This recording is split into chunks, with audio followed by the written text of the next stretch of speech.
Goes Dennis. Welcome to the Prospectors Radio Show. The talk live.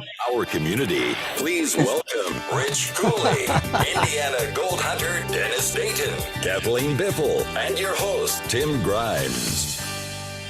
All right, everybody, welcome back to another edition of Prospector Radio. I'm your host, Tim Grimes. Joining me as always, we got Rich Cooley's here, the Indiana Gold Hunter Dennis Dayton, and we got a special guest with us tonight, Mr. Mike Pung. Mr. Gold Cube himself is here. Double piece, baby, double piece. What has been happening with you, Mike? We haven't seen you in a while. This whole COVID nonsense and all this and that. What's been going on? It's been a while. Yeah, all this COVID nonsense. About a year ago, January, I caught COVID. You had it too, huh? Yeah. So I died. I had it in January too, supposedly. Pneumonia, COVID related. Yeah, right. Yeah, I had 3 days that were probably my worst of the three. Looking back at them, when one of those days I actually changed the brakes and rotors in my truck, and then the next day I replaced the drive shaft and the U joints in my truck, and then I had a semi truck that was half full of boxes I needed to put into the gold shack. So that was my 3 worst days with COVID. Oh, you were busy when you had COVID. Hey, they said don't let anything settle in your lungs or anything. I was like, that's the key, man. You know, don't let it get the best of you. No. So, yeah, I get too busy to get sick or stay down anyway. But been having a blast everywhere. Just came back from Quartzsite show. We had a great show out in Quartzsite. Now, Quartzsite, which show was that? Is that rock and mineral one, or? No, they got a really unique name. It's called Gold Show. I never heard that one. Wait, Quartzsite Gold Show. See, there you go. Yeah, they do it every year about Valentine's Day, and so just building up the impressing your gold diggers, I guess. I don't know. So it wasn't a GPAA gold show, though, right? No, it wasn't a golden treasure show. It was a local thing. See, that's why I was confusing it with that rock and mineral one that's going on in Arizona, right? I think it's going on right now, too. Yeah, I mean, the entire state of Arizona is rock and mineral and gems. And gold, silver, they're all having a show. Yeah. I guess the same weekend in Wickenburg, they had the Gold Rush Days in Wickenburg. And right. Casey and Veronica Morgan were there. Dave Turn was there. Oh. So, yeah, so. Was they at the Gold Show? No, they were at Gold Rush Days. Gold Rush Day. Okay. I'll make sure we get these two separated. Yeah, theirs is a little more questionable about what they're doing. I mean, Gold Show is kind of it gets pretty obvious. It is kind of obvious. Yeah. So was it a 2-day show then, Mike? Saturday and Sunday? No, actually, Friday, Saturday, Sunday. Oh. And since the Super Bowl was on Sunday, we were expecting kind of a slow show. But the fact that the Super Bowl was later in the day, it didn't affect the show at all. So we had. Friday was a good day. Saturday was a better day, and Sunday just kicked all kinds of butt. So it was that was a good weekend. Really? Well, that's nice. Yeah. Now, are you on the Gold and Treasure Show circuit this year? Yes, I am. Yeah, yeah. In fact, 12th and 13th in Phoenix, Arizona. Mm-hmm. So I'll be going back to Arizona, and then the next weekend it's kind of a GPAA, but not a GPAA show in Fresno, California. Right. Okay, so that's the following weekend after Phoenix, and then the following weekend after Fresno is Puyallup, Washington, and then after that there's a weekend off, and then Portland, Oregon. And then the following weekend is there's a 1-day show in Boise, Idaho. So then I get to come home. Right. Big And then you get to travel again. Are you coming to Ohio? Why would I do that? Because I'm going to be there. Oh yeah, okay, then I'll be there. That's To see the crew. Hopefully Yeah, the whole crew will make it, Mike. there you go. That'll be good. Yeah, I'll be going to the Concord, North Carolina show. That's the last day of April, first day of May. All right. And then there's a weekend off, and then so then into the third weekend is the Columbus, Ohio show. So yeah, I'll be there. Right. I mean, Awesome. you're not going to go all the way down to North Carolina, turn around and go back. You're just going to stay down here, right? Hey, there's playtime to be had all over the place around there. So Yeah. It's busy for you. I don't know how you have the time. well, it's a darn good thing I'm not old. Yeah.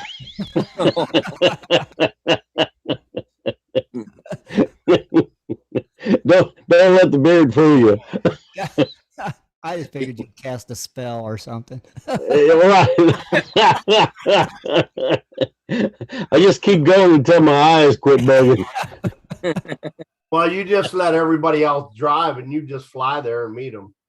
Oh yeah, that'd be too pompous. I mean, you used to drive to them all. Do you still do that?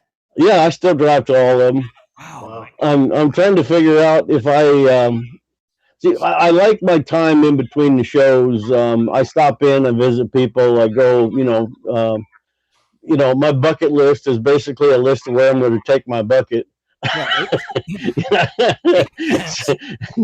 So I want to make sure that I've got the ability to get back into some people's claims or whatever, be able to follow them around or so I like taking a vehicle that can do that. But when I go on a long circuit where I've got multiple shows in a row, then I've got to take either my shuttle bus. Everybody has seen my shuttle bus. Yeah. And then I'll pull my camper, so that way I'm not paying for motels for a couple months, Sure.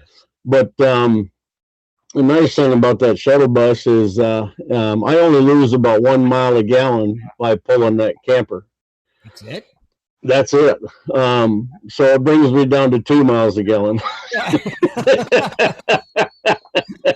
These gas prices getting worse. No, I get. I'll actually. I get 8-9 miles a gallon. But I'll usually get around 10 when I'm not pulling anything. You say that like it's nothing. 10 miles a gallon. Good Lord. That thing wouldn't leave my driveway. Hey, you got to get where you're going, I know, but geez, 10 miles. Yeah, if I were to have to do motels and ship everything or whatever, or fly, I mean, it would be even more expensive. Oh, I bet it would. Yeah. But this way, I got the freedom. Now I got a motorhome. I just got a 33-foot motorhome. Oh, that's But the problem with that, if I pull all my supplies in, I got a 25-foot race car trailer. Mhm. If I put all my supplies in there and pull it, then I've got no way of getting around. I mean, I'm just going to be stuck in Walmart parking lots or something. yeah. Yeah, Is the boss going to be with you? Yeah. Pam, good. So- Good. She's going to be in and out. I'll take and there's going to be like in my week off. I'll just fly her back home. Oh, And that way she can put cubes together, make orders, ship anything ahead that I need to get shipped ahead or whatever. right. But yeah, so that it works out real well that way, and that way she acts like the celebrity, and I'm the roadie. Because if you keep them on a pedestal, Right. you don't have to worry about tripping on them. Roadie Mike. Mike is the roadie. So, have you had a chance to get out and do any prospecting lately, Mike, or no? Yeah. In fact, after I had a couple of days before the Quartet show, Uh-huh. and went out and did a little bit of prospecting. We metal detected I got a couple of nuggets and a little bit of fine gold. Really? And then right after the show, I detected 5 nuggets after the show. Wow. Then I went down to another guy's claim about 6 miles away from the border below Tucson, Uh-huh. and went down there just to check it out, see if it was the way he remembered it. Well, he remembered it with gold, and I don't.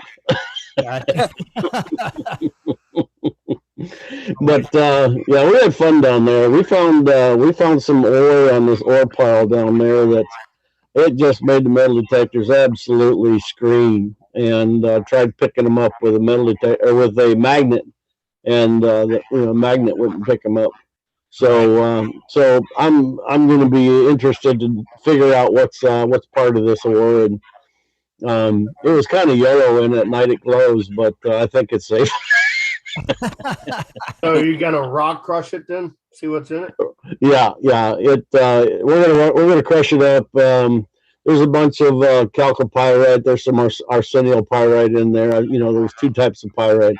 Mhm. And the pyrite itself won't set off the metal detector, but gold rides the iron horse. So I'm expecting to be some gold in there. Cool. There's some gold looking stuff in there that it may be pyrite, it may not. But instead of sitting there wondering, I just went ahead and took home as much as I could get. We only got about. You talking like big chunks or like big rocks or just about walnut size. It had already been ground up once.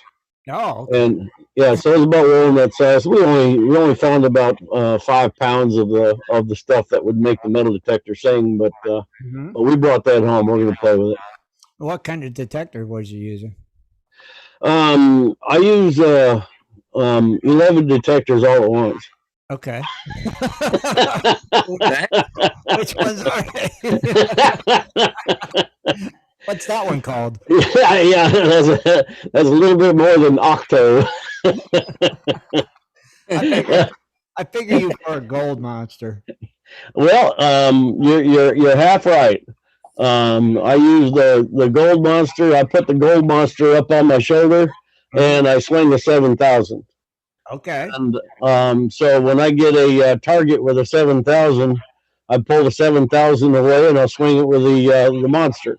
Okay. And then I can analyze if it sounds like. Well, first of all, can I hear the target with a monster? Mhm. The second thing is if I can distinguish if it's ferrous, non-ferrous. Generally, what I do is if it stays ferrous, I leave it alone. If it even digs just a little bit back and forth, ferrous, non-ferrous, then I'm moving the ground. So I'll go through and I'll pull. If I think it's real sharp and crisp and close to the surface, then I'll treat it like it's an upper target and start eliminating. But if it sounds like it's the monster's having a hard time getting a hold of it, then I'll pull 6, 8, 10 inches off the top and then hit it again. Mm-hmm. Now I did that. There's one target that I was prospecting up in Alaska, and I actually had to pull off 4 times before I finally was able to even get the sound from the monster. So I finally dug up the target at 55 inches down. Wow. Yeah, it's if you use a big detector, you better be prepared to dig. So the 7,000 hit it before the gold monster would. Right. So I mean, and that's what those are the types of things you're comparing when you swing 2 detectors. Is I use the monster as a distinguisher as well as a pinpointer. So it's pretty easy. The other thing I like doing with the monster, and I don't see a lot of people doing this, but if I've got a target real close to the surface, I'll set that coil right on the surface. And so when I've got it set right on the surface, I can take my scoop down there and start moving soil and picking it up. And as I pick it up, I'm actually just I'm just moving it across the coil as I'm picking it up. But one of the things that you'll notice if it's a good strong target is as soon as you disturb the target, you'll hear that that chatter in the signal. And when you hear the chatter in the signal, then you know that you've disturbed it. You know that the next scoop probably is going to have the target in there. So if I spend more than a full minute trying to acquisition a target, I'm burning daylight. So I go through a lot of targets that way. Mm-hmm. But you said you just found how many nuggets? 5? 7. Yeah, I found 2 before the show and 5 after. That's pretty good day. Yeah, nothing of any real big size, but I detected all of them. So I mean, hey, this is about the only sport on earth that men will brag about how small it is. Yeah. So. Yeah. Good point there. I know Dennis has a gold monster. Yeah. Mm-hmm. And I know he likes his a lot, don't you, Dennis? I used the Go Bug 2 forever, and I was really reluctant to switch over to the Gold Monster. And actually, someone had sent me a Gold Monster, and I hate friends like that. It's just like plug and play, and I haven't picked up that Go Bug 2 since. Wow. See. Yeah, one of the things with the gold bug and the monsters, I mean, if you're real good with a gold bug, you're not going to have too much of a difference between the gold bug and the monster. But if you're brand new, you're going to get better results faster with the monster than having to learn the gold bug 2. I mean, the gold bug 2 is not a difficult machine, but there are a lot of options. Right. Yep. So with the monster, there's not a whole lot of options. I mean, like hot rocks. The Gold Bug 2 it's hard to distinguish what's a hot rock and what's not. I mean, all you got to do is go ferrous, non-ferrous, and you just try to figure it out. But on the swing with a monster, you can tell if it's a hot rock, because what'll happen is you'll get, like, if you've got a hot rock right here, instead of that being a signal and go deep in the middle and then coming off, and then deep in the middle and coming off, on a hot rock, what will happen is, this is a hot rock right here. It's going to get all the way past it and get ready to leave, and it'll sound like a ricochet. Boom! And then when you come back off, it's going to come all the way to the edge of it again, and then boom! So it'll almost seem like you've got two targets, one to the left and one to the right. And when you hear that boom, boom, it's like it's discharging, like charging and sparking. Right. Then you know it's a hot rock. That's interesting. I did not know that. Oh yeah, you can really get rid of a lot of garbage that way. Yeah, well, yeah, you definitely could. You definitely narrow it down, right? Oh, absolutely. Cow. Yeah, that's pretty cool. I've heard a lot about them. Keep hearing a lot more good things about them. So. Yeah. Now, I've got a friend of mine, Cash Best. I don't know if you've heard of a guy named Cash Best. He just bought the Golden Sand hand pump business. Okay, my partner Red had Golden Sand, but Cash just bought it from him. Okay.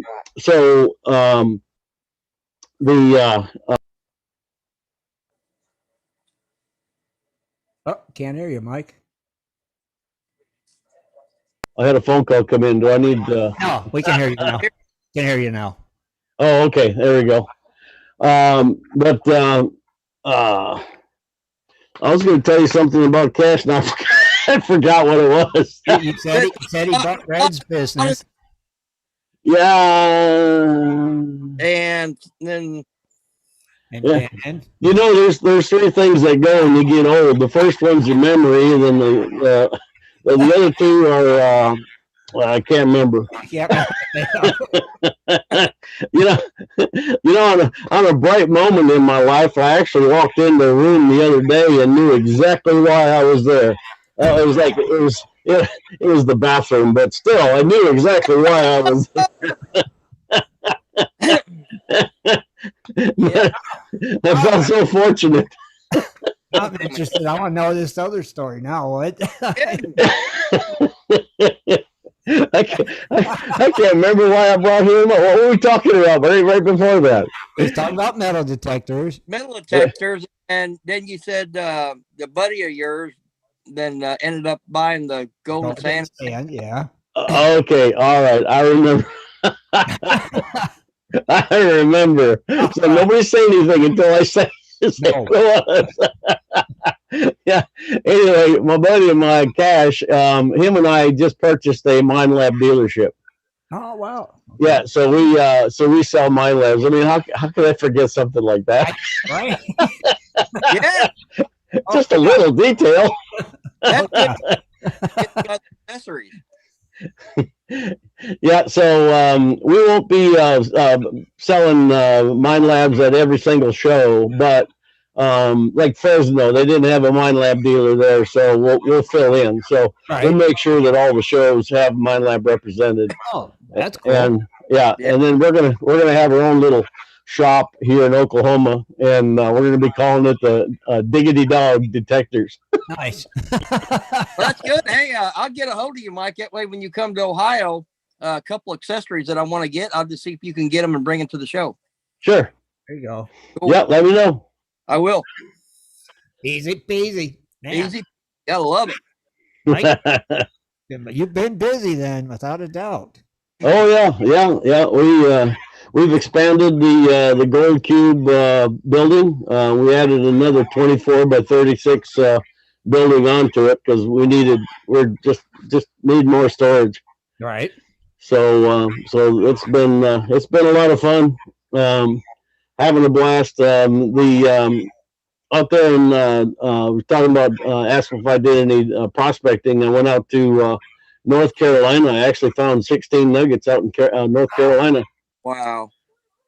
So yeah, it's hey, you know, as long as you're digging and you're digging deep, you're gonna find nuggets. Yeah. Yeah. Now, did you find them metal detecting also? Oh yeah. I found while I was there, I did some video with Tim Fisher, and look at his dredge. That dredge he's got is amazing. So that's he's got a bucket line dredge, a wooden hull bucket line dredge that he found buried on his property. What? Yeah, What? exactly. So he's in the middle of excavating up that bucket line dredge. It was sunk in 1906. Wow.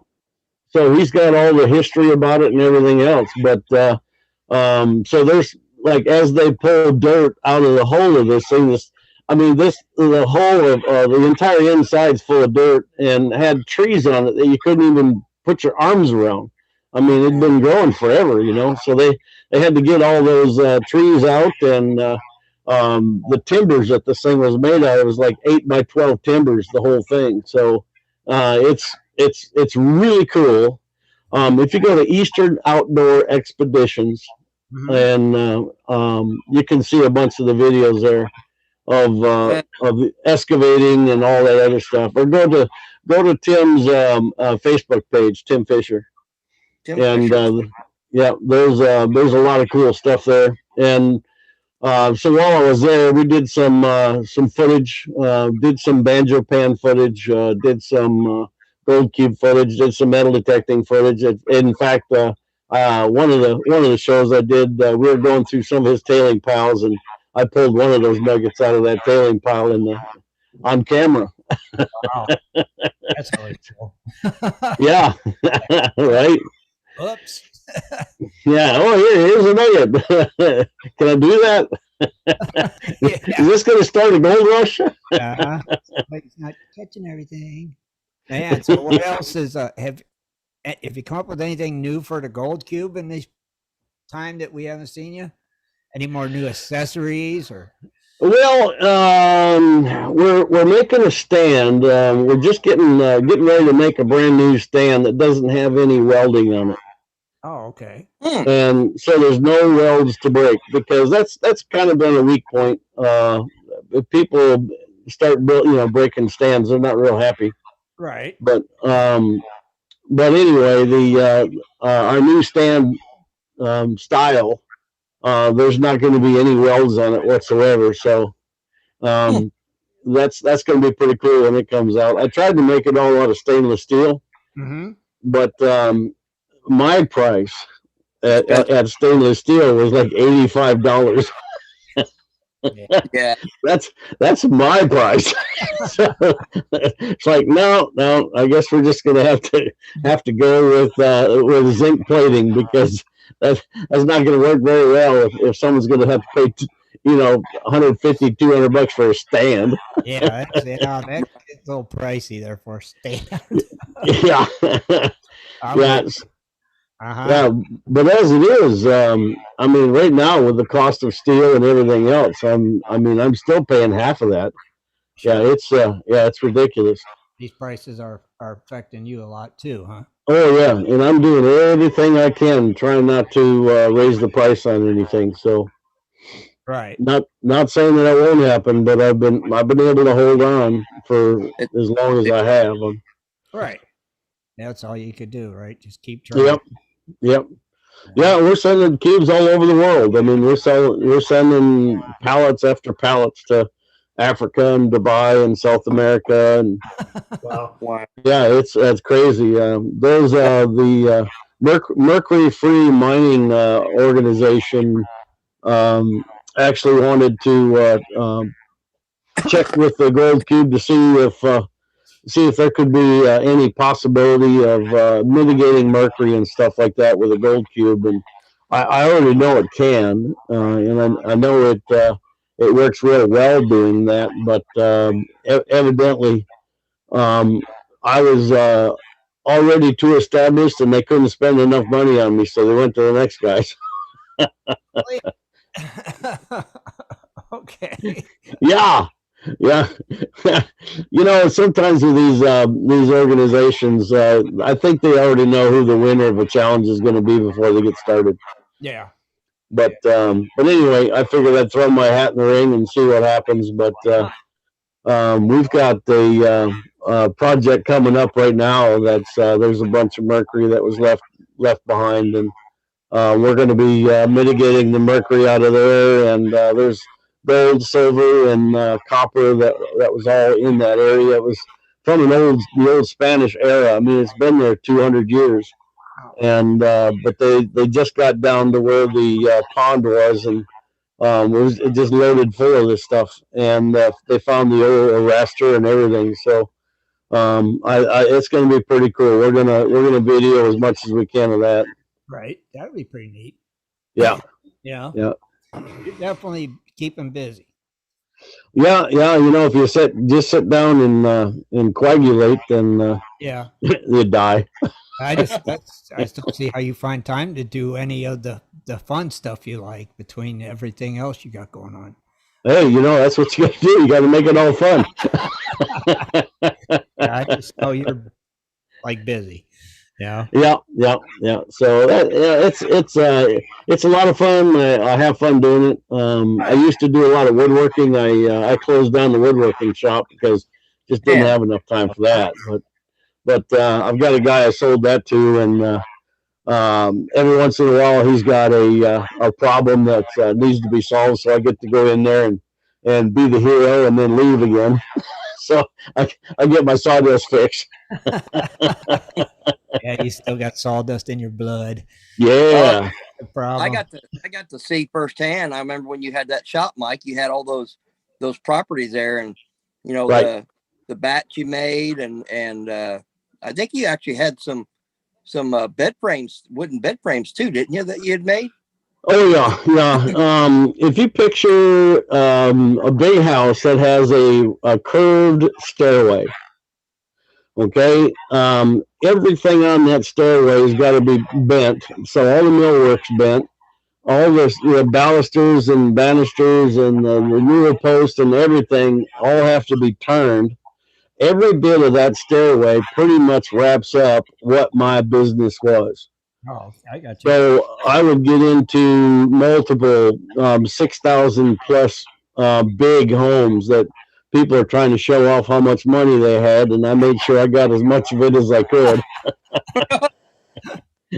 So that was a lot of fun doing that. I loved it when someone tell me that this can't be done. You can't do that. So we're trying to come up with a different way. And I said, no, this can be done, and I can give you what you want. It just be a little more expensive. And they were like, well, let's spend the money. Yeah.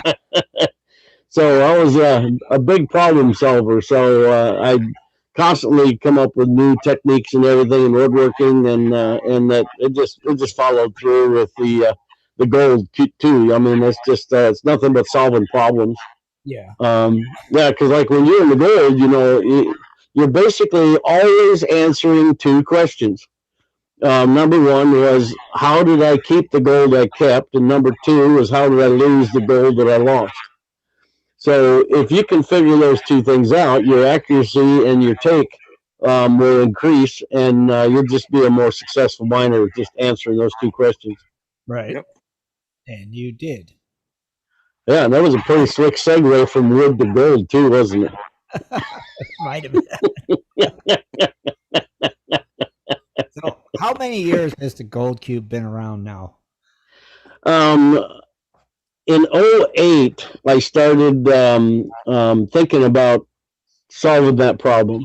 Right. And by October of 2010, I actually had the patent applied for, and we were working on the molds. Right. And we incorporated the business, and then in 2011 was our first show. But our first sale of the gold cube was in December of 2010. Okay. So that's what I was thinking, like 10 or 12 years. So. Yeah. Seems So it's been around a while. It just it's a lot of fun watching everybody that makes other things. Whether it's a gold hog or dream mat or sawtooth mat or gold well, or everybody's trying to put something different in the gold cube. Mm-hmm. I think it's fun. I mean, the gold cube can make just about any mat work. Right. That G4 separator in there really lines up the gold nicely, so it'll put it right where it's supposed to be and give whoever mat's in there the best opportunity to catch the gold. But under most circumstances and a wider range of environments, the original mat with that vortex mat that we used is the mat that actually will outperform not every situation, but more situations than the other ones can in a row. I mean, it's just more versatility. All right. The things that mat will have trouble with is half-inch nuggets. It won't catch half-inch nuggets. Right off. The holes are too small. Roll right on by.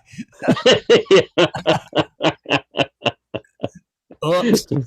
Yeah. It's like, what do you mean you heard it drop? Well, go pick it up. Yeah. Well, you should be putting big half-inch nuggets in that thing anyway. That's right. You got it. Hey, Five to what? 1/8 inch? Yes and no. When you're using the gold banker, or if you're using the trommel, the holes in those punch plates are actually a 3/16 of an inch. Okay. Now, 3/16 of an inch is basically a 6 mesh, but they don't make 6 mesh classifiers. Not that I've found anyway. So instead of telling people it's going to be a 6 mesh classifier and they can't find one, 1/4 inch is too big, and 1/8 of an inch is you're going to have good success. So we tell everybody 1/8 of an inch unless you're using one of the big accessories. Right. That's what I've always classified my material to, no matter what I'd run it through, either the gold cube or my cleanup sluice or whatever. It was always 1/8 of an inch because it's about the best fine material that you don't have to deal with a lot of bigger stuff, and then when you do classify it down later, it isn't as hard. You know what I mean? Well, and 99% of your gold is that size or smaller anyway. Right. So Yeah, that's all we want is 99% of the gold on Earth. Yeah. Now, one of the things that I do when I'm out, wherever I'm prospecting, dry washing, sluice boxing, dredging, whatever the case may be, if I've got a bunch of cons, And I'll bring them down and either run them through the cube, or like if I'm part of a big community dig or something like that, and we're running some big equipment, I'll classify everything to 1/8 of an inch, and then I'll use a plastic scoop and a metal detector. The Monster is great for that, but just about any detector will do it. But I turned the detector coil upside down and set it on a bucket, and I set my butt on another bucket. And so I scoop it, and I just scoop it and scan it right over top of that metal detector, and no beepy, no keepy. So, Hey, Mike, I got a question for you. Yeah. Now, this has been brought up for years. A lot of rumors going on, a lot of things. So I want to talk to you because you're the man. As in, for the gold cube itself, running material that is murky, muddy, clay, like silt. Some of your material classified down. You get a lot of silt in the material, and you have the clay and material. Of course, makes your water murky, muddy. A lot of people say, yeah, you got jet dry to it, but with running the gold cube, you're supposed to change the water very often. Is that true? Not true? What's the deal? Okay. The gold cube, because of the G4 separator, instead of in most every other item out there, everything's being fed above the water, and then it has to go through all the way through the water to find the mat. Okay. The G4 separator, when that G4 separator comes around, it's actually going to blow the gold down to the very, very bottom and skid up the side, and then it's going to be just a quick little eddy at the top lip where it starts the mat. So that action alone, instead of having to find its way through the water, it's already been placed in front of the mat. So actually, the gold cube can handle a little bit dirtier water than other cleanup sluices or whatever the case may be. But optimally, it's better to have as clean a water as you can, because if you're dealing with little tiny gold, like 400 mesh, it takes a full second to drop through a snuffer bottle. Mm-hmm. Okay, so 1001. By that time, it's already into the next tray. Right. So you don't want it to try to fight the water as well as gravity, trying to get into your mat system. But one of the things that I tell people is, if you can't see your mat, the gold can't find it either. So if you're pumping oatmeal, you're not going to have very much of you're not going to have as accurate of a time.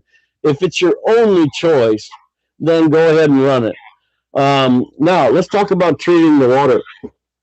I always use multiple tubs. I don't just use one tub. If I can set in the stream itself, I'll set it in the stream itself. But at least pump from the stream and let my tub overflow, or whatever the case may be. But multiple tubs are always going to be your best situation that you can put your gold in, because each of those additional tubs are going to act like settling ponds. Now, if you're in a really murky area, let's say you're out in the desert and you've got a bunch of vegetation, you got a bunch of powdery caliche, you've got just a real crap situation for catching gold. When you use multiple tubs, you're giving it a chance to settle. Now, there's also called a process out there called deflocculation. So a flocculating agent is what you add to the water. And what a flocculating agent does is, as the water is moving, the flocculating agent creates a static in the water. And then all those tiny little particulates that are just like mutually suspended, they find each other and become a bigger blob that's too heavy to stay suspended, and they sink. Okay, I just about sunk my phone. Okay, so the bigger blobs will sink, and so then the settling pond effect will allow time for that to happen if you're using multiple tubs. And then by the time it gets to your last tub, if you're doing 2 or 3 tubs, the water that's going to be put back into your system is going to be big time, a lot thinner. Okay, so a flocculating agent is not a surfactant. Okay, jet dry, Dawn detergent, the Cascade rinse, those are all surfactants. They deal with the surface. They deal with surface tension. Right. In the Gold Cube, you don't need a surfactant because the G-force separator forces everything underwater under the gate inside the trough. So we physically take care of what we hope to take care of with chemicals with a surfactant. But in a very cloudy situation, a flocculating agent is what you're going to need. Now, the question is, what's a flocculating agent? The easiest answer to that, and the easiest place to get a flocculating agent, is going to be the like a Walmart or a swimming pool or a spa outlet of some sort, because they use it as a pool clarifier. So if your water's murky, then they use that as a clarifier to allow the particulates to gather, fall, and be vacuumed away. There's a HGH pool clarifier in Walmart. It's like $9 for this concentrated blue bottle. If you dilute that 10 to 1, so just if you've got 10 inches of a bottle, just put 1 inch of this stuff in there. And when you've got it diluted 10 to 1, then the material that comes out of that bottle, 1 drop will treat 1 gallon of water. Wow. Okay, so that's what it'll do, because the bottle itself will treat over 600,000 gallons. Wow. So you don't want to overflock it. If you put too much flocculating agent in there, everything just turns gooey and you got a problem. Okay. So you never add flocculating agent to your system. What you do is you add it to your water and then add your water to your system. So you get your water all set before you use it, and that way. Like when you're out there in the desert or out someplace where you're recirculating, you've got your, let's say you put all this treated water in your system. You're working, everything is getting a little bit cloudy or whatever, and your water level starts going down. It's like, wow, do I have a leak? It's not that you have a leak. Basically, what's happening is every time you remove the dirt out of your system, it's taking water with it. If you're using a flocculating agent, then you never have to replace your water. All you have to do is just keep adding water to it. So that's why you treat the water that's going into there, because as you continue to bring your water level up, the flocculating agent's going to keep your water thinner. The fact that you're removing silt and stuff out of your main catch bin, you'll be able to run at least 4 times longer with you'll start out with more water, but you'll be able to run 4 times longer on the same amount of water than if you tried to use just a bigger tank and just run everything out of one tank. So if you're going to use a 150-gallon tank, and you may last 4 hours, but if you use 3 recirculating tubs and they all use 75 gallons, you're going to be able to run for about 12 hours. I mean, it's amazing how much longer you can run with multiple tubs and a flocculating agent. Yeah. So that's just a real long answer to your question about cloudy water, isn't it? That was a good answer, though. No, that was an excellent answer, because that's what I wanted to clear up, because there was so many people saying so many different stuff, and you just don't know anymore. So right, yeah, it's all about viscosity. In dirty water makes it harder for the gold to fall through, and if all you've got is extremely small gold, then it's going to take longer to fall through, and you'll just have to make sure your water is as thin as possible to get maximum retention of that fine gold. Okay. All right. So on that note, let's take a quick break. When we come back, we'll open up the phone lines. And if you got any questions for Mike, you can give us a call. So Mike will answer your questions. So we'll be right back, buddy.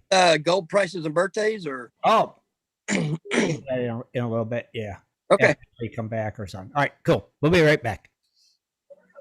Do you like to mine for gold? Enjoy prospecting a nice crack in the bedrock? Enjoy getting outdoors to camp, fish, hunt, and hike on your public lands? You plan your trip, load the gear, grab the dog, put the family in the truck, and drive off to a locked gate. A sign says you cannot enter or access your own public lands. Mining claims and public land owned by we the people are being designated as off limits by our own government every single day. Are you concerned about the direction our government is going? Are you tired of seeing no access, no entry signs on your lands? We are, and we are fighting back. We are AMRA, America Mining Rights Association, the fastest growing small mining advocacy association in America. AMRA is a 501c3 not-for-profit formed by miners, hunters, off-roaders, retired military men and women to stop the insanity. AMRA was formed to educate, unite, and help the small miners and public land users on their rights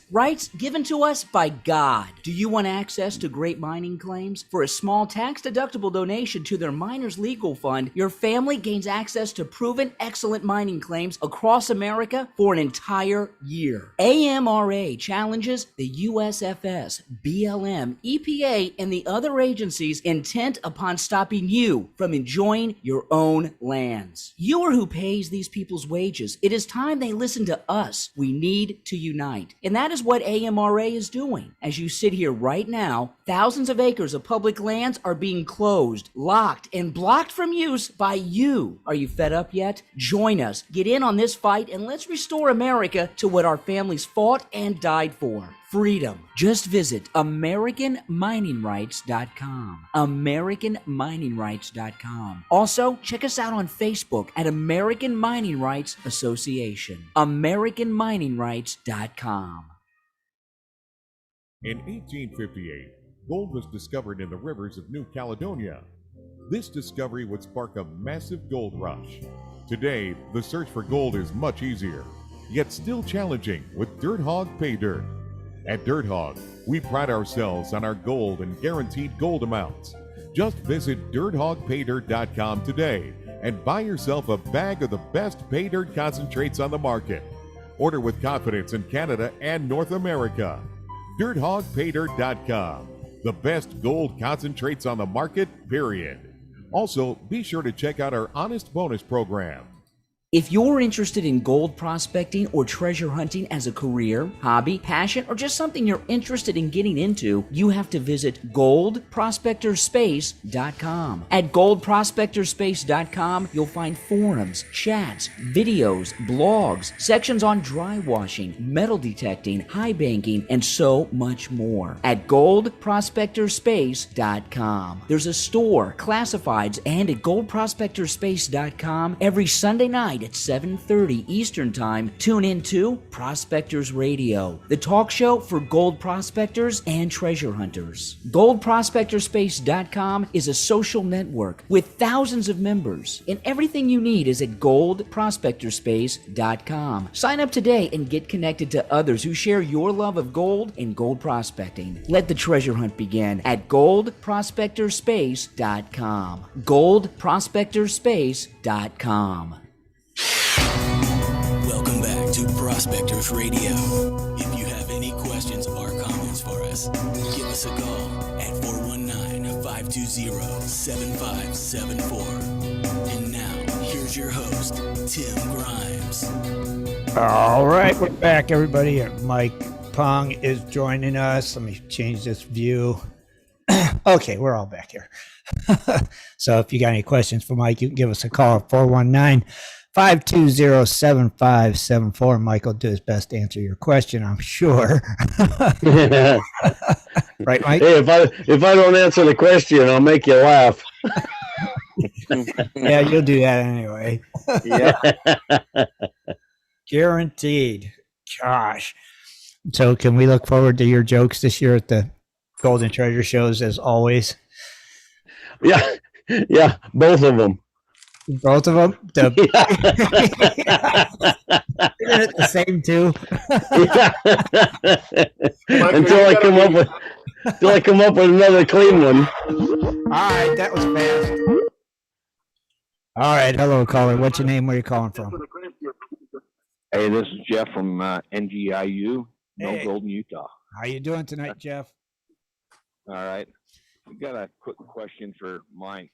He's talking about that surfactant and let's see, Flocculating agent. hello. Yeah. Speak up a little bit. We can't hear you. All right. So I got a question on the surfactant and your flocculant. Can you use those two together, or is that a bad combination? Did you get that, Mike? Yeah, I did. Well, I don't know about the using the flocculant and you guys can hear me, can't you? Yes, loud and clear. Okay.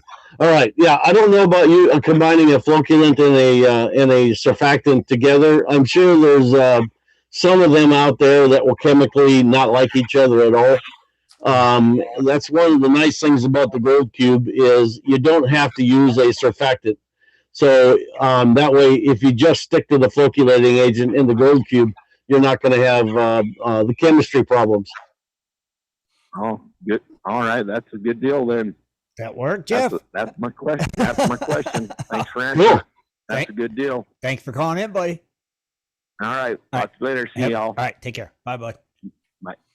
Well, he said he was from NGIU or Nano Gold in Utah, or Idaho. That would be it. But if you got Nano Gold, you need to be concerned. Yeah. About that. Yeah, I never heard of a percolating agent. Yeah, it's not a flatulating agent. That would be beans. Well, how do you spell this agent then? If you look in the pool industry, there's a few of them are like the HGH, which is a pool clarifier. Yeah. And that's in the Walmart. If you go into a pool, they've got one in there called FLOC. Okay. Flock. And then they've got Super Flock. And then they've got also they've got another type is called a alum, ALUM. Okay. But as far as spelling flocculating agent, if I were to I'd ask my phone. I'd talk it to my phone, and it will spell it for you. Well, I can't tell if you're saying percolating or percolating. That's why I don't know. Like F or a P? F as in Franklin. F. Okay, there you go. Percolating. Frank is Frank Lima Oscar Charlie, a flock. What the flock? What the flock? Gotcha. Just remember that, Rich. What the flock? What? Flocculating agent. Yeah. Just remember, don't put more in there than it's asking for. You don't want to overflock it because it'll make everything gummy. It's always a problem. 10-to-1 ratio. Yeah. If you put in too much, it'll be flocked up. Yeah. You said it'll turn green, right? Oh man, Like gummy. Yeah, if it gets all gummy, you know you flocked it up. Exactly.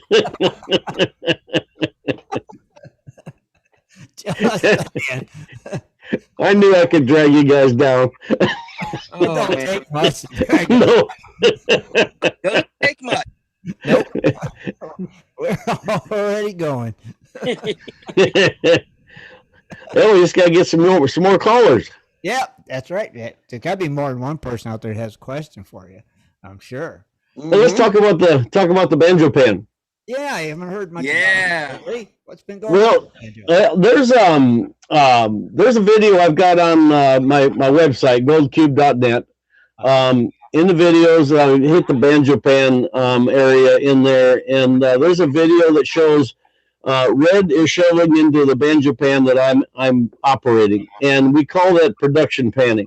Right. I can actually go through one pan every 10 seconds and bring it down to concentrates and flush it out into a bucket. So if you get it into an area that it says, hands and pans or, no power equipment or whatever, it's going to make it to where you're going to be able to come home with a lot more concentrates of some really good stuff that people can't go in there and just exploit. But with a banjo pan, you can. Mm-hmm. You can almost feed the banjo pan as fast as you can feed the gold cube. Only the banjo pan will tire you out faster. But taking like at the show, I generally set the banjo pan up to show those different types of panning techniques, different panning situations, as well as dry panning. I'll actually show dry panning as well. So dry panning is another thing, and the other thing you can do with a banjo pan is you can actually take it completely underwater. You can go 30 feet down and pan, an area that your hose can't reach, and if you want to see if you're going to, get over in that section and move the whole operation because it's some good stuff. Mm-hmm. You can actually take the banjo pan underwater and actually pan completely submerged underwater with a banjo pan. Wow. So that was a happy accident. We didn't plan it for that, but it works. It worked out that way. That's what it worked out that way. Did you add any new colors to the lineup? No, Dennis, we didn't add purple.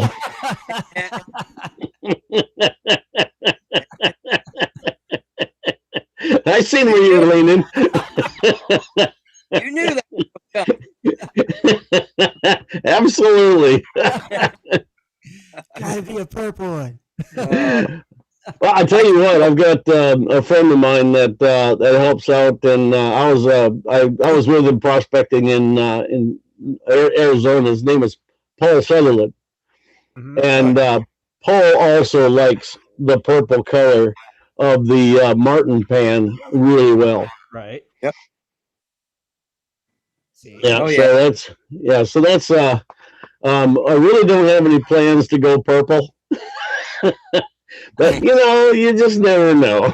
So yeah, I don't know about the purple, but everybody's eye contrast is different. Right.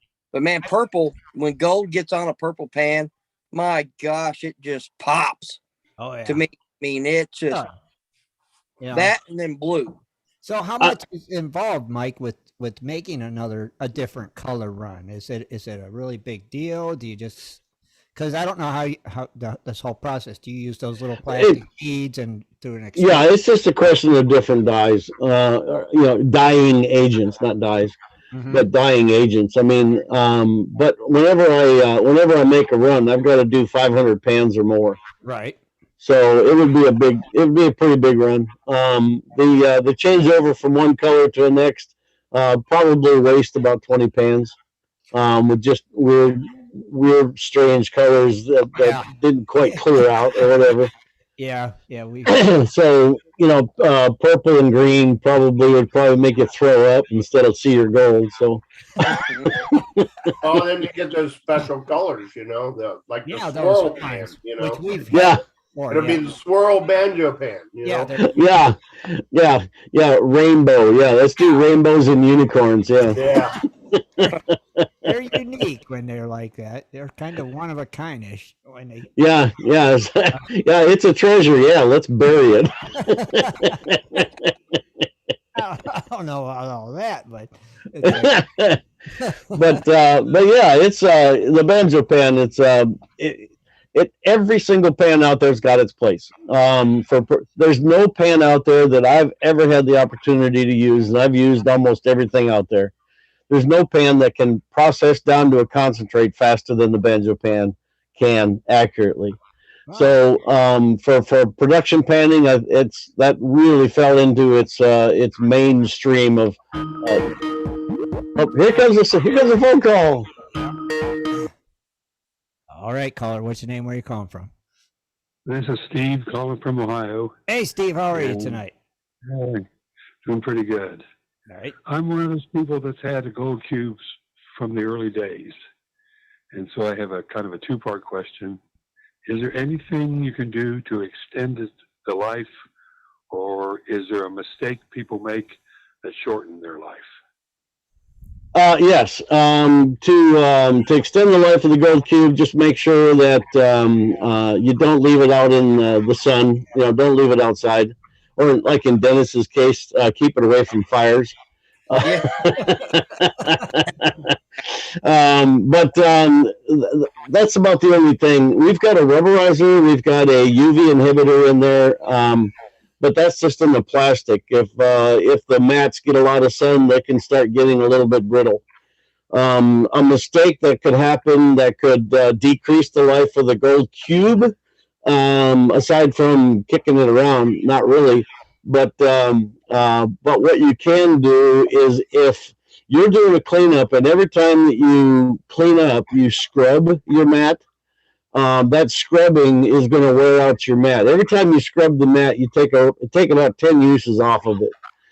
So if you're a habitual scrubber with a potato brush or whatever that you're using, then you're probably shortening the life of your mat. But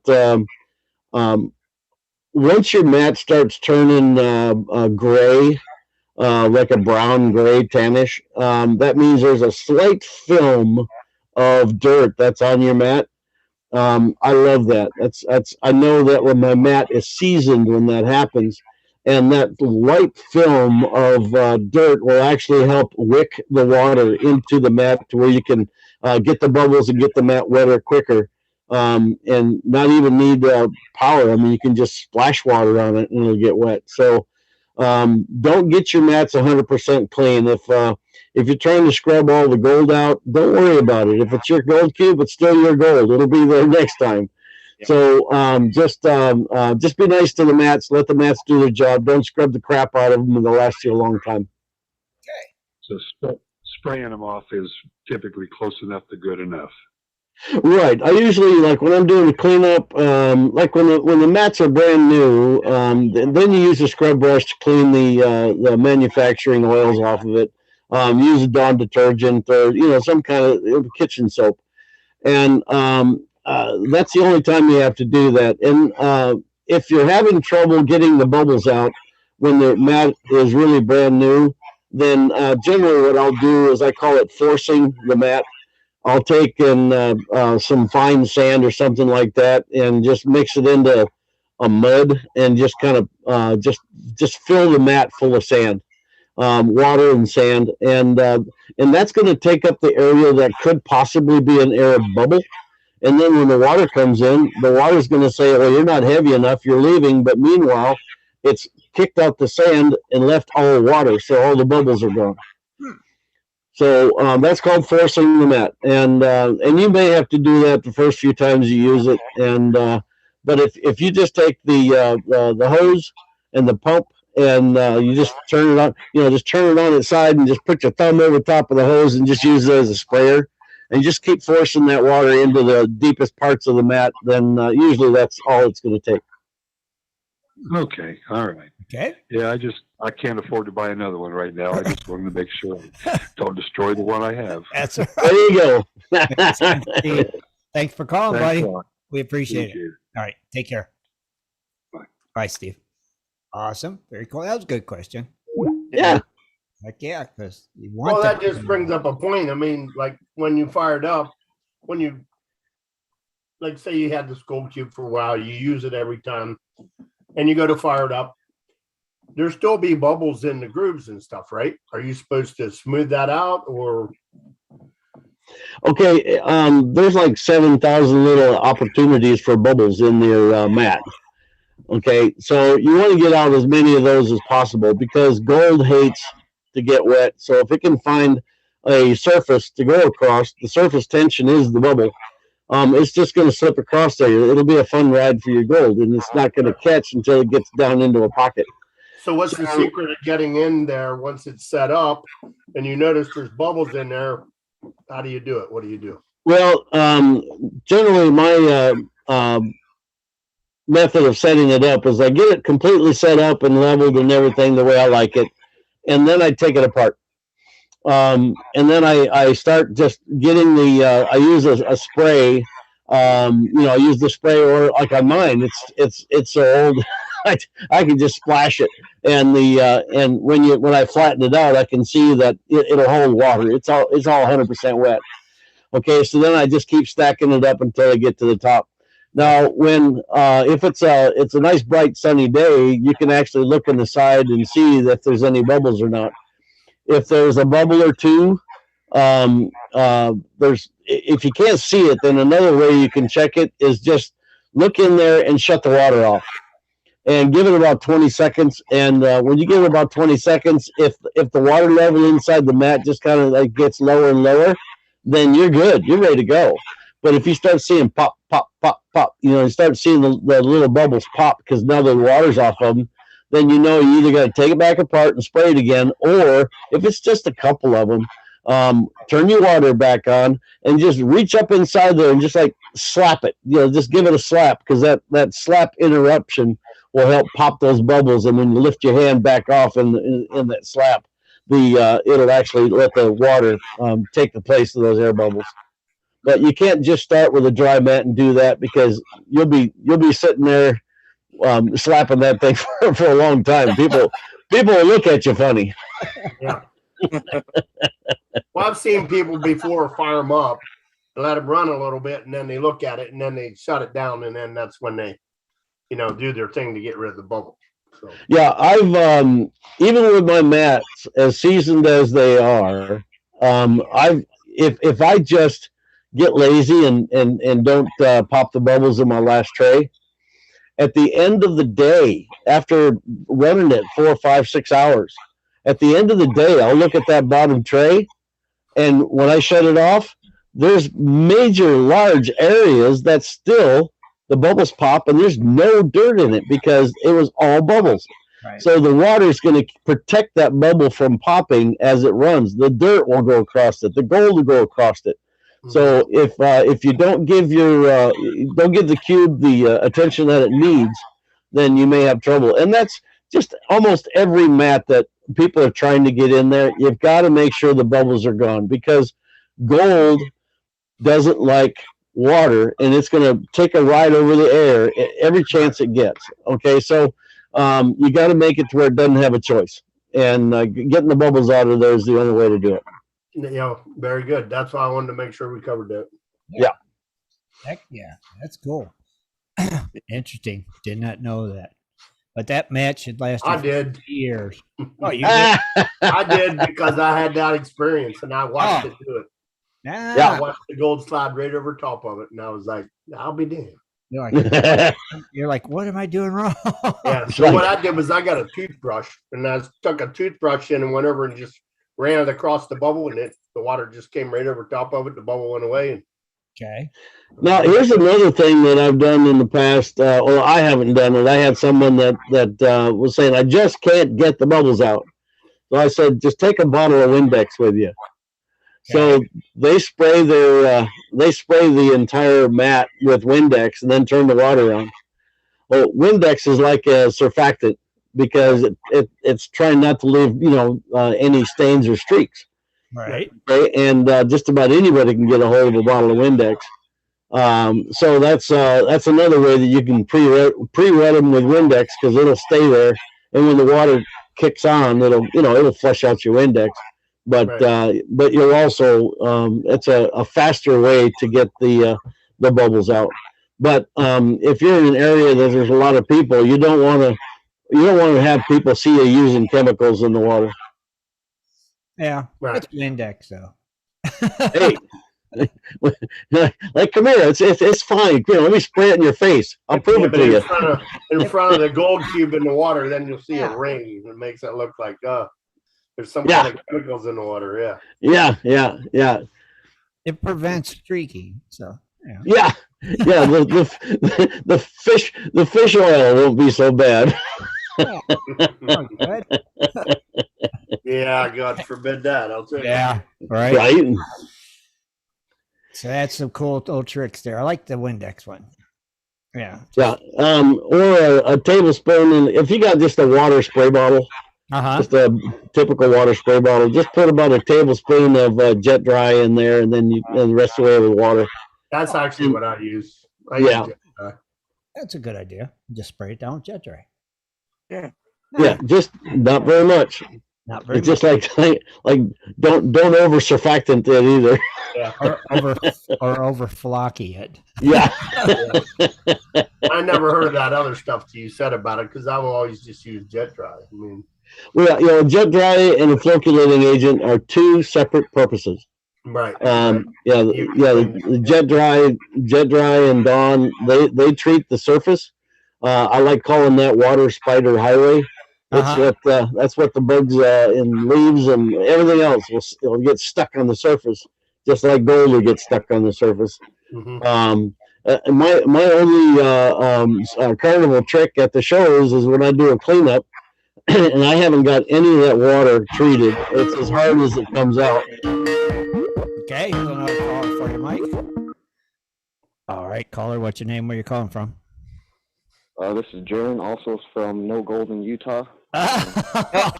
Question for Mike. I don't think we've touched on it tonight, but do you recommend running your material wet, or can you just run it dry?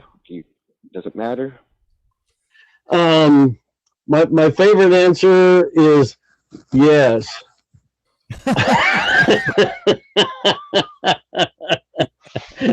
Okay. If you run your material dry, you've got to make sure that you run it so slow and so feathered in there that you're not creating any clumps. Okay. Otherwise, if you get a clump started, it may stay in its own little ball of surface tension that it'll roll all the way through, and it'll finally break loose when it drops into the water, when it quits rolling. So if you feather it out real good, dry is fine. Otherwise, it's always best to wet it. And the other thing will happen if you got a bunch of dry material. Let's say you're dry washing. If you got a bunch of dry material and you've classified everything to 1/8 of an inch, and something comes through at 1/8 of an inch that is actually a clump of like 30 pieces of something, and one of those pieces in the middle of that is a piece of gold, it's not going to have a chance to dissolve by the time it makes it all the way through your system. So that gold is going to travel all the way out, and you'll see it in your concentrate, your tailings. So if you see that in your tailings, immediately you're going to think, hey, this machine sucks because it's losing all my gold. Well, it didn't get a chance to catch it because that clump acts like a light piece of just host material. Okay, so if you pre-wet it, that clump has a chance to dissolve. Then at that point, everything's going through as an individual piece. The garbage is going to act like garbage. The gold is going to act like gold, and you're not going to find it in your tailings. So if you want to skip a step and just run everything dry, you'll have to feather it out pretty good. It'll still pull it underwater, and you may end up with gold a little farther down in your system, but in most cases, it'll work just fine. If you test your tailings and you find some gold in there, the clumping was the issue, and all you have to do is just run that through again, because now it's had a chance to dissolve and liberate that piece of gold out of the clump that it went through on the first time. So optimally, the answer is run your material pre-wetted. All right. Thanks. I kind of knew the answer, but I just wanted to touch on it for everybody who maybe never used it before. Yeah, and that's not just the gold cube either. I mean, it's every system that you have. If you got a clump, even in the big dry washers, not dry washers, but the big trommels, the big everything, if you can't break a piece of material down to where it's just a piece of gold or just a piece of garbage, you run the risk of that acting too light and getting rid of it. Okay, so it's not just the gold cube. The gold cube will actually run drier material better than most things because we force everything underwater. But every single system, gold cube, all the way up to the monsters up in the Yukon, if you can't get the clump broken apart and you can't get the gold liberated, that one piece of gold is going to feel too light and you're going to lose it. Okay. All right, thanks. I just thought I'd call in and ask that. Good job. Well, thank you, Jaron. Thanks for having me on. Thanks, Jaron. We'll see you guys in the chat. All right. Thanks, Jaron. Bye, bud. That was a good question, too. Yeah. Lots of good questions. Surprised there's not more calling. I guess Mike's been on so many times he's already answered every question. I tell you what, you're never too old to learn, and no, you're not. And we learn something new every time you're on. So it's like, hey. Well, and every time I go out with somebody, even if they're brand new, just a fresh greenhorn, I learn something from everybody. Right. Sometimes I just learn and never want to go out with them again. Well, we look forward to seeing you in May. Yes. It'll be nice to see you. We haven't seen you in a while. So we look forward to that at the Ohio Gold Show. We'll see you there for sure. Oh, absolutely. I'm looking forward to it. Yeah. I have a beta pan I've been wanting to get signed for a very long time. So Oh yeah, the beta banjo pan. Bring it. Yep. Still have it, and I do. I've got it sitting up in my man cave, up on my wall, and it's lacking a signature. So I didn't know. Is Red going to be there also? No, Red won't be there. Man, I wanted to get yours and his signature, but if I can get yours, that's a start. There you go. Yeah. He's. I'll just forge your signature for you. There you go. I might just leave it with you, and I'll pay to have it shipped. If you can take it back with you and have him sign it and then ship it to me, I'd really love it. Sure, I'll do that. Awesome. That'd be cool. Yeah, because I see him all the time. Nice. See? He's my excuse to go out to Colorado and play. Oh, okay. Well, does anybody else got any more questions for Mike before we let him go? Danny? No, but I tell you what, though. What? I know I'd love to hear a good joke. Oh, that's right. I think he should leave us with a joke. Yeah. Or two. Okay. There's a bartender. He's just sitting there, and he sees a duck walk into the bar. Uh-huh. And he goes, "Oh, Mr. Duck." He says, "How are you?" And he says, Duck says, "I'm doing great." He goes, "What's your name?" And the duck says, "Well, my name is Huey." He says, "Huey, that's a great name." He says, "So what you been doing today?" He says, in and out of puddles, it's a duck's life. He says, "It's pretty good." He says, "Well, that's good. Come on up here and have a beer." So a little while later, another duck comes up into the bar, and he goes, "Hey, Mr. Duck, how you doing today?" And he says, "I'm doing great." He says, "I've been in and out of puddles. It's just been a great day." And he says, "Well, what's your name?" He says, "My name is Dewey." And he goes, "Well, that smells pretty good." And so then another duck walks in, and he goes, "Okay, let me guess. I know your name is Louie." And the duck says, "No, my name is Puddles." Nicholas got it. That's why I started laughing. I couldn't help it. Seen it coming, huh? I seen it coming. Yeah. Okay, there's a priest, a minister, and a rabbit walked into a bar. And the bartender looks at the rabbit and he says, "What are you doing here?" And he goes, "I think it's autocorrect."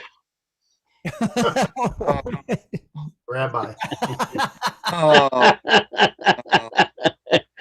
So that's one for the techie kids. Yeah. Mike, thanks for coming and hanging out with us. Been a pleasure as always, buddy. And like I said, Please come back soon. Come and see. Yeah, just anytime, just give me a call. And I'm going to be on the road quite a bit, but almost any time I'll be available. So just let me know. We appreciate it. And like I said, if you're out at any of the Golden Treasure shows, make sure you stop in and see Mike. He'll be there. So stop by. Hi to him. I'm sure he would like that. Mike, thanks again, brother, for joining us. All right. Have a good one. You take care, buddy. We'll see. All right. Thanks, Mike. You bet. Bye-bye now. Bye, buddy. Bye-bye. All right. Now, Rich, you want to go ahead and do the birthdays? Well, you want him to sing or not? Heck yeah. Oh, man. I got to sing? All right. Oh, you're the one that asked for it. You gotta sing, man. Okay, here we go. Happy birthday to you. Whoa. Happy birthday to you. Whoa. Happy birthday to you. Whoa. Happy birthday to you. All right. We got the birthdays for February 20th. Starting off with Antone Bledsaw, Chris Wakefield, Corey Giles, Dean P. Foe, Douglas R. Clem, Frank D., Harry Krug, Jesse James, John Keel, Keith Stiers, Matt Price, Miles Stimmick, Myron McCackham, Nathan D., Raymond Lamas, Tammy Ames, Terry, and birthday tomorrow is Gabriel Englude. Dang, there was a lot of birthdays. Which one you doing, Tim? I'll do Gary. All right, I will do. Dun, dun, dun, dun, dun, dun. Let's do Jesse James. I'll do Gabriel. I mean, I'll tomorrow. See if Jesse James was Jesse James. Okay, Jesse James is from Oklahoma City, Oklahoma. All right. It wasn't Jesse James from Oklahoma? I don't know. I don't know. I think he was. That was Missouri or something like that. Oh, it might have been Missouri. You're right. Thanks, Dennis. Close. All right. Well, what type of prospecting does he do? He does dredging. He doesn't belong to any clubs. How did you find the site? Was through a web search. So he was not referred by anybody. And what kind of equipment do you use? He's not sure yet. Okay. Now, Jesse has been a member here since, let's see, February 13th, 2015. 15. Well. Yep. So happy birthday, Jesse. Rich? All right, we have Gabriel Englude, maybe. I don't know. He's out of Sweden. Sweden. What type of prospecting you do? None so far. Do you belong to any clubs? None so far. How did you find the site? Via YouTube. Kind of equipment do you use? A mini kit so far, gold pan and sifting pan, and some other things. Ah. Okay. That's interesting. It is interesting. It sure is. Man. So it looks like I think it's 2015, April 24th. Uh-huh. Hold on, let me check. There's more comments here. Double check it. Yeah, it looks like April 23rd, 2015. Very cool. I guess I'll try to do these gold prices. Happy birthday, everybody. Happy birthday, everyone. Now, I'm just going to, all right, gold, let's see. Its high was $1,902. Does that sound right? 1902. Yeah. 1902. Yeah. Yeah, it went up. Okay. Yeah, it definitely is up. Silver is at 24.17.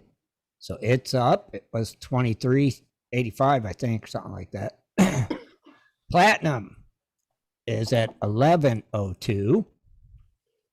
Palladium is at 2,463. So it's up. Looks like they're all up. That's what I got. I'm as good at this. I can get a good site for it. I don't know which one they use, but that's the best I got. And Bitcoin holding at 38,000. Support at 39,300. Oh, yep, 39,306. Interesting. That's very cool. Nice. So that was nice having Mike on. It's been a while. Yes, that was awesome, man. I love it when he comes on. I mean, a lot of that questions were covered. I mean, yeah, I think they pretty much covered about everything, actually. So that was cool. You know, and that's what's always. Well, I forgot that he had the gold, the banjo pan too. Yeah. Yeah, banjo pan. I sometimes forget and don't put the two and two together. That Well, I even forget I had one. You know? Right. They're not. I have one, and now that I know, it's like, oh yeah, I could use that to do the small stuff. Yeah, that they're from the same guy though. Yeah, sometimes I forget. I get them on here. And I have that mini one that Rob got. Oh me. yeah. I haven't set that up yet and used it, but I want to try that too this summer. Right, but I always just think about the gold cube. You know, I forget banjo pan too, Tim. Yeah. Whoops. It happens. All right. Well, like I said, we want to thank Mike again for coming and hanging out with us. We want to thank all you for joining us tonight. Scott was not here because he was watching cars go around a circle. Do NASCAR. Larson crashed with I don't know, 9 laps left, 10 or 12 laps left. I don't know. You think Scott cried like a baby when it happened? Oh. I'm sure he's squealing like a pig. I would think so. But I think Larson, I don't know. I don't know if Larson caused that, but he was in the midst of it. Let's just say that. You can't win them all. Put it that way. Nope. Right? But I mean, racing's racing. That's what it is. Yeah, it is. Yep. So on that note, we're out of here. We want to thank everybody again for joining us. Don't forget to join us Wednesday for West Coast Wednesday right here at 9 o'clock Eastern Standard Time. We'll be here. Hope you all can make it. Till then, we're out of here. See ya. Out of here. Good night. Be sure to tune in next Sunday at 7:30 for another great show. For updates and more info, please go to www.prospectorsradio.com. Go NASCAR. Get your Go Cube.